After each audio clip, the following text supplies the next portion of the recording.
సద్గురు సేవాలాల్ మహారాజ్ యొక్క 287వ జన్మదిన సందర్భంలో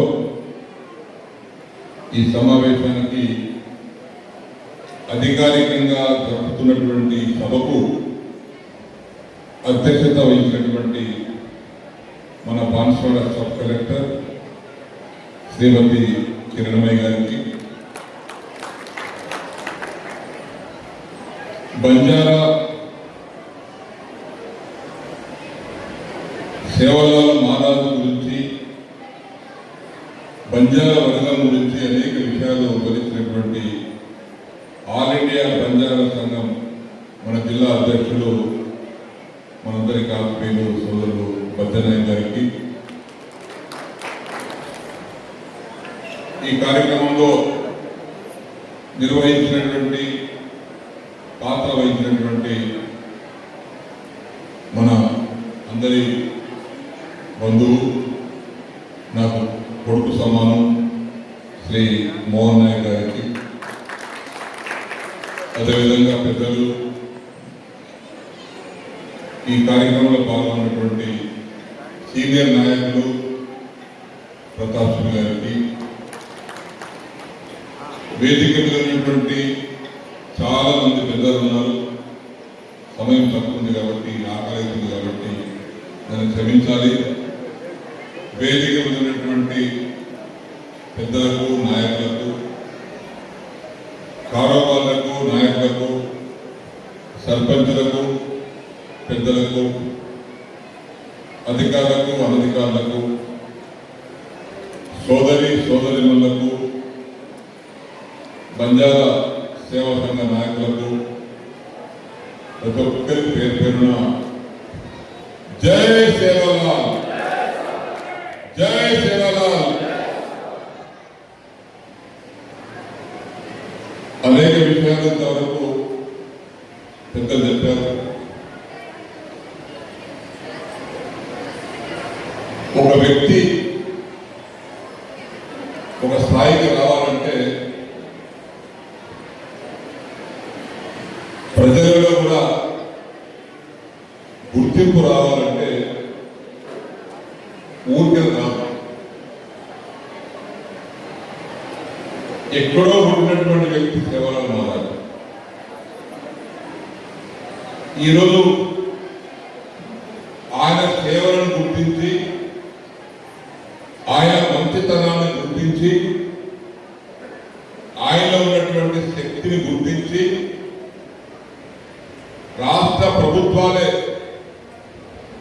ఆనాడు ఉన్నటువంటి టీఆర్ఎస్ గవర్నమెంట్ అయినా, ఈనాడు ఉన్నటువంటి కాంగ్రెస్ గవర్నమెంట్ అయినా, సేవాలాల్ జయంతిని కేవలం మనం ప్రత్యేకంగా జరుపుకునేటువంటిది కాకుండా అధికారికంగా జరిపేటువంటి పరిస్థితి వచ్చింది అంటే సేవాలాల్ మహారాజ్ గారి శక్తి, సామర్థ్యం అంత గొప్పగా ఉంది. ప్రభుత్వాలు కూడా ముందుకు వచ్చి మీరు సేవాలాల్ జయంతి జరుపుకోండి, వారి గురించి నాకు మంచి మాటలు మాట్లాడుకోండి, వారు ఏదైతే చెప్పారో దాన్ని ఆచరించండి, అమలు చేయండి. ఇక్కడ మనం మీటింగ్ పెట్టుకున్నాం, ఏదో 2 ముద్దల భోజనం చేస్తానికి రాగలం, మన ఇంటికి అడవులు చేస్తాం. మన ఇక్కడికి వచ్చింది సేవాలాల్ మహారాజ్ గారు చెప్పినటువంటి సూత్రాలను మనం కొన్ని పాటించాల్సిన అవసరం ఉంది. లేకపోతే సమావేశాలు పెట్టుకున్న ఉపయోగం లేదు. ప్రత్యేకంగా యువత, ఇంతకుముందు నరేష్ చెప్పాడు ఆలోచించాలి. మన యాంకర్ గారు కూడా చాలా కవిత్వం ఉంది, శ్రేవన్ ఆ బాబు కూడా చాలా విషయాలు చెప్పాడు.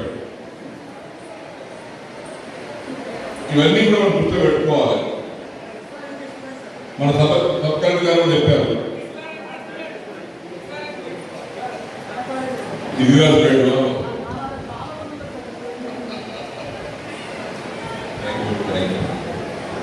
సో ఇట్లా వారు చెప్పినటువంటి మాటలు కానీ ఇక్కడ ఉన్నాయి.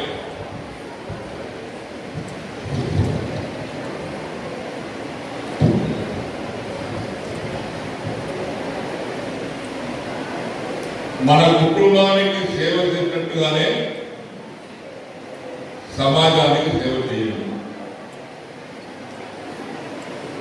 మన కుటుంబాన్ని ఏ విధంగా మంచిగా చూసుకుంటామో అదే విధంగా సమాజాన్ని కూడా మంచిగా చూసుకోవాలి. తప్పకుండా అలాగే ఇప్పుడు నాయకులు ఉన్నాం. ఇంతకుముందు మొదలు యువకుడు నరేష్ చెప్పాడు, 22 గ్రామ పంచాయతీలు నమోదు అయ్యాయి. మొత్తం 34-35 గ్రామ పంచాయతీలు మన కాన్స్టిట్యూన్సీలో ఎన్నికలు అయితే 22 గ్రామ పంచాయతీలు గిరిజన తాండాలు, గిరిజన గ్రామాలు నమోదు. అంటే మీకు ఈరోజు పరిపాలన పథకాలు చేతిలో ఉన్నాయి. కాబట్టి ప్రత్యేకంగా నాయకత్వం వహించే వాళ్ళు మనం అందరికీ ఇది వర్తించకపోవచ్చు. ఈ సూక్తి మనకు వర్తిస్తుంది. పదవులు ఉన్నటువంటి వారు ఏం వర్తిస్తుంది? నువ్వు ఎమ్మెల్యే కానీ సర్పంచ్ కానీ నీ కుటుంబానికి మంచి తీసుకోకూడదు బాబు, ఇక నేనే సంపాదించుకుంటా, నేనే పెద్దగా, నేనే కాపాడుకుంటా, నేనే గదులు కట్టుకుంటా, నేనే ఆప సంపాదించుకుంటాను అనుకోకూడదు బాబు. నువ్వు ఎట్లా కలుసుకుంటున్నావో నీ గ్రామంలో, నీ కాన్ఫరెన్స్ లో సమాజానికి ప్రజలు చేయాలి అనుకోని చెప్పినటువంటి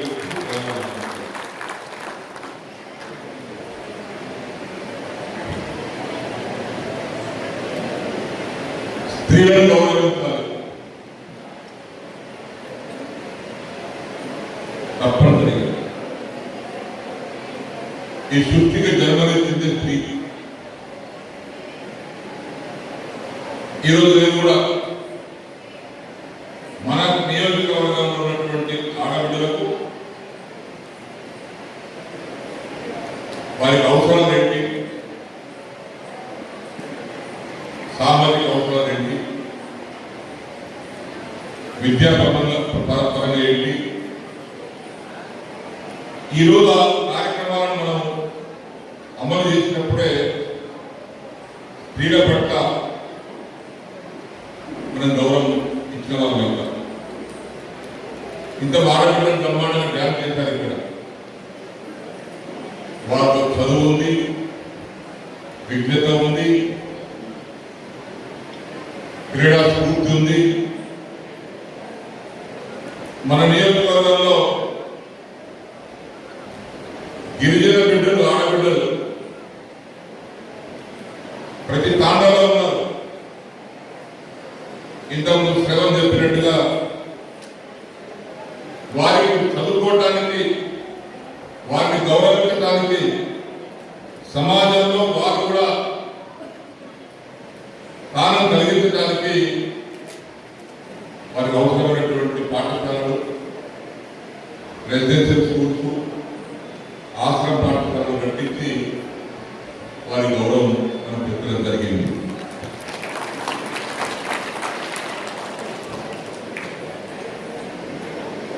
ఇంతవరకు ప్రతాప్ సింగ్ గారికి పెద్దలు అన్నారు, మోహన్ నాయక్ మా బంగారు బాబు రిపేర్ చేయించారు.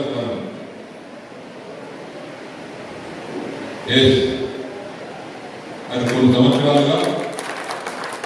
సంవత్సరాలుగా ST post matric residential school అందులో మనం నడిపాము. అంటే 10వ తరగతి తర్వాత పై చదువులు చదివేటువంటి అమ్మాయిల కోసం అక్కడ కొన్ని సంవత్సరాలు నడిపారు. వారి కోసమని ప్రత్యేకంగా డిగ్రీ కళాశాలలో, ఆ డిగ్రీ కళాశాలలో డిగ్రీ కళాశాల వాళ్ళ స్థలము, ఇది మా కళాశాల స్థలము అని చెప్పినప్పటికీ దాన్ని నేను అధికారులతో మాట్లాడి మా గిరిజన బిడ్డలకు 10వ తరగతి పాస్ అయిన తర్వాత మంచి చదువు చదవాలంటే వాళ్ళ హాస్టల్లో ఉంటేనే మంచి చదువు వస్తుంది అని చెప్పి హాస్టల్ 2 కోట్ల రూపాయలు పెట్టి ఆస్తులు కట్టినటువంటి పరిస్థితులు వల్ల అక్కడ పంపించారు. ఇక్కడికి అక్కడ పంపించారు. పంపించడమే కాదు, మా బిడ్డలు గ్రహించాలి. ఆర్టీసీ వల్ల మాట్లాడి చెప్పిన మీరు బస్సులను ఉదయం కాలేజీ పంపాలి, ఇక్కడ మాట్లాడద్దు. వాళ్ళు ప్రైవేట్ చదువుకోవచ్చు, ప్రభుత్వ పాఠశాల కాలేజీ చదువుకోవచ్చు, బస్సు పంపించమన్నారు. పంపించారు. కాకపోతే నేను కారులో కొన్ని పోతున్నా. ఆడపిల్లలందరూ 100 మంది రోడ్డు మీద నిలబడ్డారు బస్సు కోసం. ఏంటమ్మా ఇక్కడ నిలబడ్డారంటే బస్సు వస్తుంది సార్. ఎట్లెక్తారమ్మా, రోడ్డు ట్రాఫిక్ వస్తుంది, నువ్వు డోర్ దగ్గర నిలబడిపోతే వాహనం కూడా గుద్ది కూడా ప్రమాదం జరుగుతుందని చెప్పి మీరు లోపలికి వెళ్ళండి. ఇప్పుడు డిఎల్ గారితో మాట్లాడి మీ కాలేజీలో ఆస్తులు లోపలికి బస్సు తెప్పిస్తారని చెప్పి నిలబడి బస్సు లోపల తెప్పించి, అంతేకాదు కదా వదిలిపెట్టేది బస్ స్టాండ్ వదిలిపెట్టద్దు, వాళ్ళు నడుచుకుంటూ పోతుంటే ఆడబడగలుగుతామని అయితేని చెప్పి జూనియర్ కాలేజ్ గ్రౌండ్ దాకా బస్సు తీసుకెళ్లి అక్కడ దింపుతున్నాం. ఆస్తుల దగ్గర తెప్పించుకుంటున్నాం. ఇక్కడ ఉండదు ఆ పిల్లలు, ఇక్కడ వచ్చిన వాళ్ళు ఉన్నారు కదా, చేయలేకపోయినందుకు వాళ్ళందరూ ఆ విధంగా రెసిడెన్షియల్ స్కూల్ గిరిజన బాధ్యతగా లేదు. వాళ్ళు మానేస్తారు పేదవారు, పేదరికం కాబట్టి. ప్రత్యేకంగా కోనాపూర్ దగ్గర రెసిడెన్షియల్ స్కూల్ కూడా కట్టుకుంటున్నాం. ఇప్పుడు తాత్కాలికంగా దుర్గితగా చదువుకుంటారు ఆడబిడ్డలు. వాళ్ళు కూడా ఇప్పుడు ధ్యానం చేశారు. వచ్చే విద్యా సంవత్సరానికల్లా జూన్ కల్లా ఆ రెసిడెన్షియల్ స్కూల్ పూర్తి చేసి ఆ పిల్లలందరూ కూడా అక్కడికి పంపిస్తామని చెప్పేసి మీకు తెలియజేస్తాము.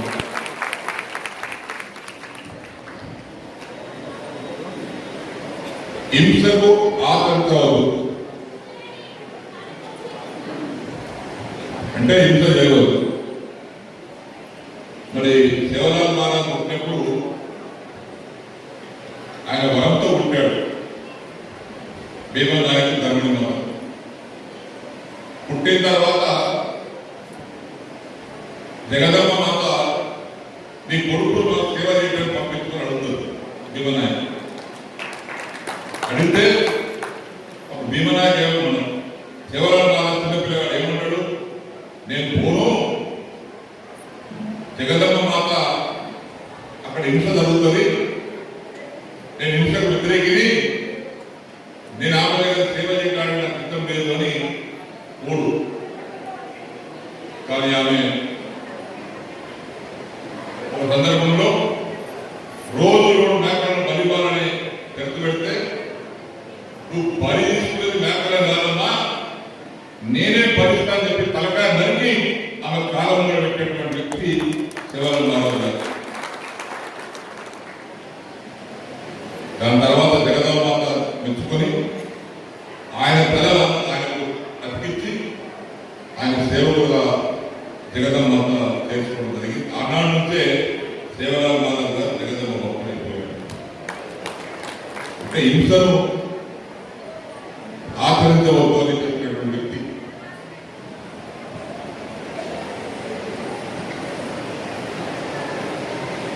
అజ్ఞానం, పేదరికం, మూఢనమ్మకాలను గుర్తు పొందాలి. మరి పేదరికం ఊరికిన పోతుందా, మాట చెప్తూనే పోతుందా?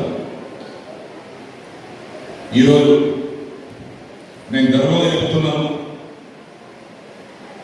బద్దనాయక్ గారు చిన్నప్పటి నుంచి నాకు ఆయన నా శిష్యుడు. ఆయన రాజకీయాలు వచ్చినప్పటి నుంచి నాయకుడు ఉన్నటువంటి వ్యక్తి. ఈరోజు బాన్స్వాడ నియోజకవర్గంలో ఉన్నటువంటి తాండాలలో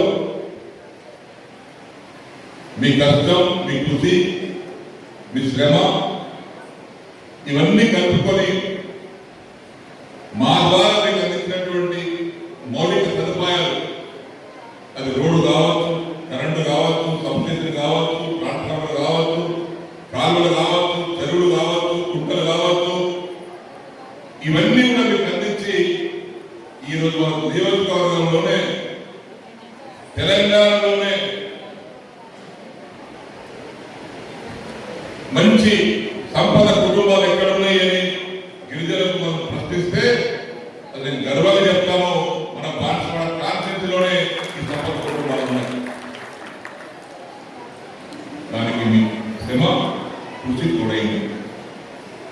ఆ విధంగా సేవల మహారాజు కూడా చెప్పారు పేదరికంలో.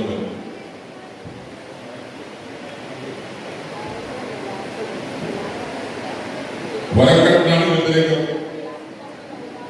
పెళ్లి కట్నాలు అల్లుడు ఆనాడు సేవల మహారాజు చెప్పాడు వరకట్నాలు ఇవ్వద్దు.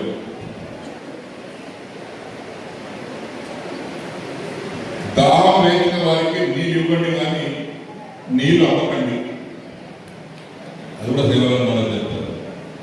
సో ఇవన్నీ సేవల మహారాజు మాటల్లోనే సేవ ఉంది. ఆయన తండ్రి కూడా తల్లి కూడా పేరు పడిన పెట్టారు. సేవ లాలంటే సేవ చేసేటువంటి లాలంటారు. అంటే మానవత్వంతో మంచితనానికి మారు పేరైనటువంటి వ్యక్తి సేవల మహారాజు గారు. మనం ఆయన సంవత్సరం ఒకసారి ఇక్కడ మనం కూర్చొని మాట్లాడుకుంటాం. అధికారికంగా మనం జరుపుకుంటున్న పండుగలు చాలా గొప్ప పండుగ.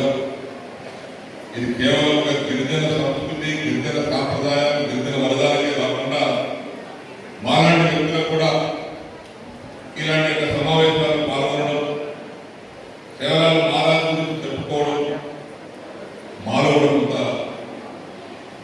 ఈ బోధన వర్తిస్తున్నాం కూడా. వారిని మనం గౌరవించుకుంటే ఈ సమాజాన్ని గౌరవించుకున్నట్టే. భారతదేశంలో గిరిజన జాతికి ఒక ప్రత్యేకత ఉంది. ఇచ్చిన మాట మీద నిలబడేటువంటి సంస్కృతి గిరిజన సంస్కృతి. తన కష్టం తన బాధలు పడుతున్నాడు తప్పితే ఇతరులను మోసం చేసేటువంటి అలవాటు గిరిజనులకు ఉండదు. అలాంటి సంస్కృతి, అలాంటి సాంప్రదాయం ఉన్నటువంటి గిరిజనులు మీరందరూ. ఇంతకుముందు సోదరు చెప్పినట్టుగా గత 30 సంవత్సరాలుగా 40 సంవత్సరాలుగా మీతో నాకు స్నేహితులు. ఒకనొక సందర్భంలో ఎందుకులే రాజకీయం అనుకున్నటువంటి పరిస్థితిలో డబ్బులున్న వారు నా ఎంబడి నా ఒక్క కాలు పోతే నా యొక్క 10 కాలు డబ్బులున్నాడు నా ఎంబడి పడితే ఏందా ఈ రాజకీయం అనుకునే పరిస్థితిలో మేము ఎంతగా ఉన్నాం సార్, మీరు ధైర్యంగా ఉండండి చెప్పినటువంటి జాతి నా కాన్స్టిట్యూన్సీ గిరిజన జాతి. ఆ రకమైనటువంటి ఆప్యాయత, అభిమానంతో ఆ రోజు నుంచి ఈ రోజు వరకు కలిసి ముందుకు వెళ్తా ఉన్నాం. ఆ సేవల మహారాజు గారి ఆశీర్వాదం, రామరావు మహారాజు గారి ఆశీర్వాదం. రామరావు మహారాజు గారిని అందరూ చూశాం. మేము చిన్న పిల్లగాన్ని 10 సంవత్సరాల పిల్లగాన్ని మా ఇంటికి వచ్చాడు. పోచారం తాండ, మా గుడ్డగారి తాండ వచ్చి అక్కడే ఉండేవాడు. ఆయన ముందు నివాసం ఉండేది మా పోచారం తండని మన ఏరియాలో. గమ్య నాయక్, ధర్మ నాయక్, మేఘ నాయక్ వారితో పాటు మా ఇంటికి వచ్చేవాడు. మేము కూడా ఆయన సన్మానం చేసేవాళ్ళం, పాదాభివందనం చేసేవాళ్ళం. ఆయన చెప్పినటువంటి యొక్క సందేశమే ఈరోజు గిరిజన జాతికి ఒక వరంగా తయారైంది. ఒకప్పుడు తెలుసో తెలియదో మద్యపానాలతో లేదా సంవత్సరాలకు కొట్లాడుకుంటూ, ఆస్తులు అమ్ముకుంటూ, భార్య భర్తలను కొడుతూ, పిల్లలను కొడుతూ, పోలీస్ కేసు రైతుంటూ రకరకాల బాధలు పడినటువంటి రోజులలో ఇప్పుడు ఉన్నటువంటి మగపిల్లలు తెలియదు, యువకులకు ఆనాడు సంస్కృతి తెలియదు. నేను చూసినాను.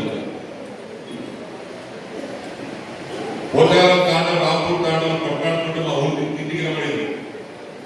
ఆ రోజు కేవలం ఏం లేదు, తాగి కొట్లాడుకోవడం. అట్లాంటి దాన్ని మాన్పించి మీరు తాగకండి, కొట్లాడకండి, మంచి కష్టపడండి, పని చేసుకోండి, ఇతరులు మోసం చేయకండి అని చెప్పినటువంటి మహానుభావులు సేవల మహారాజు తర్వాత రామరావు మహారాజు. ఆయన మన మధ్య లేకపోయినా ఆయన జ్ఞాపకాలు ఎప్పటి మనలో ఉంటాయి. ఒక మంచి వ్యక్తి. దానికే మన బద్దనయ్య గారు ఆయన శిష్యుడిగా ఆయనకు అన్ని సేవలు చేశాడు. పౌరదేవి ఆయన పౌరమంత్రికి తీసుకురావడం, ఇంతకుముందు మొదలు చెప్పినట్టుగా మొట్టమొదటి గుడి కట్టింది వెంకటాపురం సేవల మహారాజు గుడి కట్టింది వెంకటాపురం. అప్పుడు నేను పంచాయతీ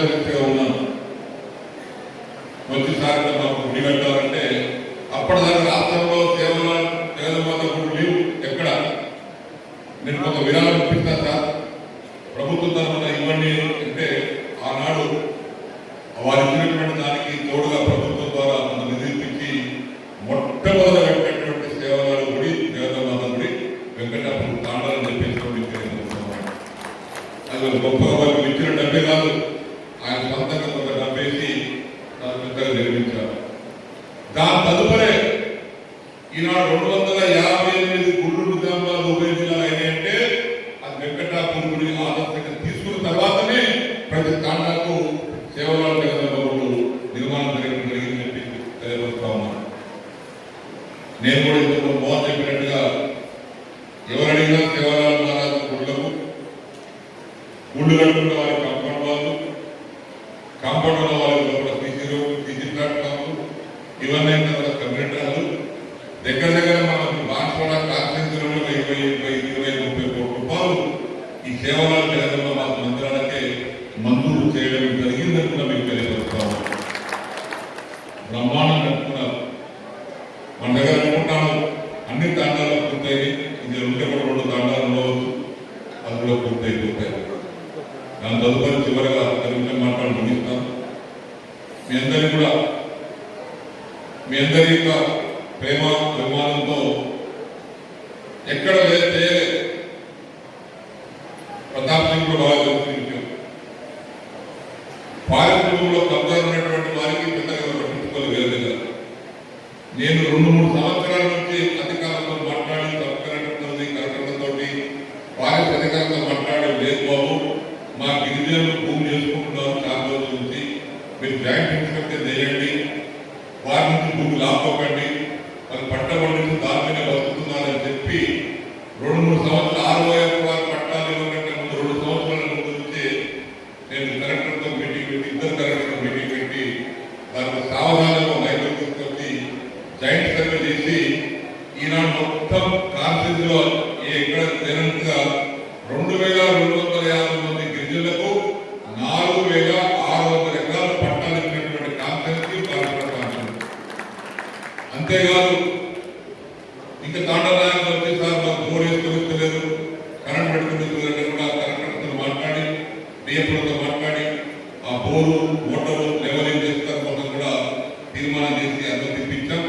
ఇలా బ్రహ్మాండంగా బంగారు పంటలు పండిస్తున్నటువంటి జాతి మాకు కష్టపడి ఎక్కడ కూడా ఇంత లేకుండా నిజాంసాగర్ కాలువకు మోటార్లు పెట్టుకుంటే కూడా గతంలో కేసులు అయ్యేది.